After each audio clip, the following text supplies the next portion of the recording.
Good afternoon, everyone. This is Steve. And I'm Ian. Last time we promised we would jump straight into the actual nitty-gritty example of a fight scene using our narrative system in Downbelow. So, if you want to hear about the setup for this, go back an episode and you will be able to hear that. I promised we'd jump straight into it, so we're going to jump straight into it. So, here's the setup. What we have is we're going to do a one-on-one fight, but you could extrapolate this to a multiple parties fight very easily.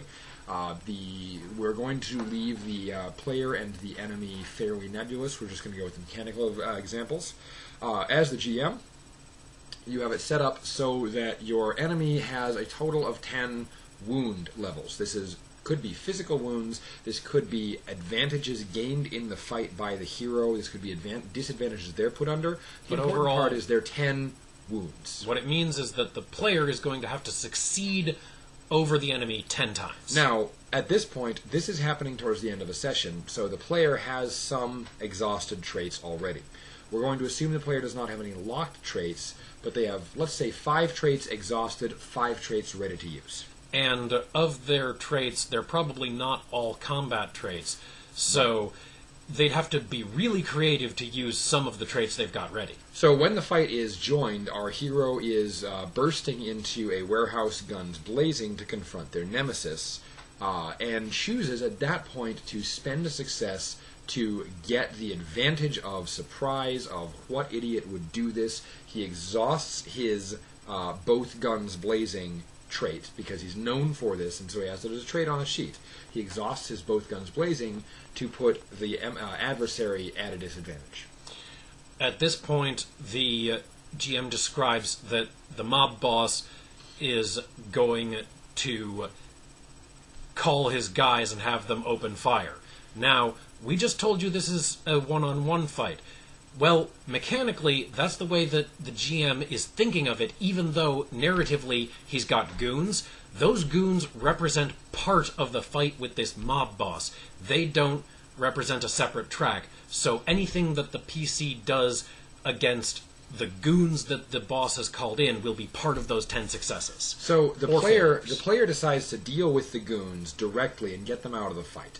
The player decides, I am crazy prepared, and I happen to have explosives that I've been carrying. Chooses to exhaust 2 successes instead of 1, because this is a complication, making it more difficult. The DM, so he at first asks the DM, hey, does my crazy prepared mean that I could just deal with the goons? No, says the DM, you're going to have to do another trait past that. So the player decides that this is also going to use his right tool for the right job success that every player character has. I already had explosives on my character sheet. I am crazy prepared. I'll spend both of those, and oh, look at that. I had already wired explosives to the supports that the goons are standing on. The goons are now out of the fight. It's me and you, buddy. So that prevents the goons from shooting at him, and it takes them out of the fight. And that means that the player is now 3 successes towards the 10 that he needs.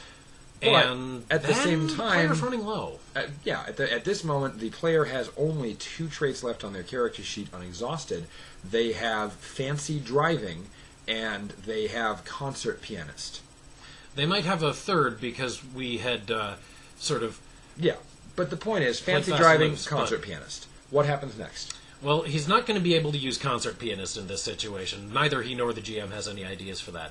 The player has some ideas about how he might use fancy driving, but he's probably going to have to use other successes to get there. And he's not in a vehicle yet.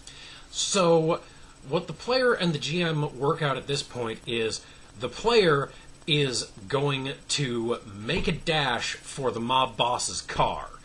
But, along the way, he's going to get shot by the mob boss. The player now has a choice. The player can simply take a failure, and a full failure in this case would refresh one of his traits, or but also give back one of the levels of stress he's inflicted on the mob boss. So we're now at a point where the player has to decide that, or he can keep the damage done to the mob boss, lock a used trait due to personal injury, and refresh a trait. Or possibly expend a trait and lock it. In so fact, he could expend that concert pianist and lock it because he can't use it in the fight, and the trauma he's about to sustain will make it very difficult for him to play the piano for a while. So he'll expend and lock concert pianist to get back good behind the wheel. So what the or GM, hot wiring.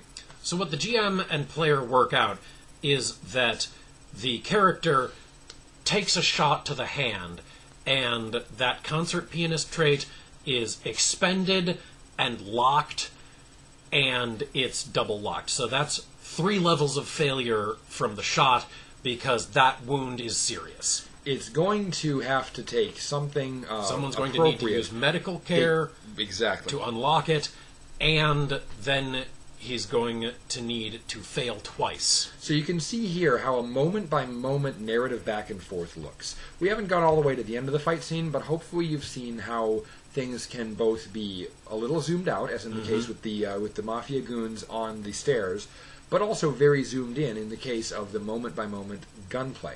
Tune in next time while we talk about things at a further zoom-out level.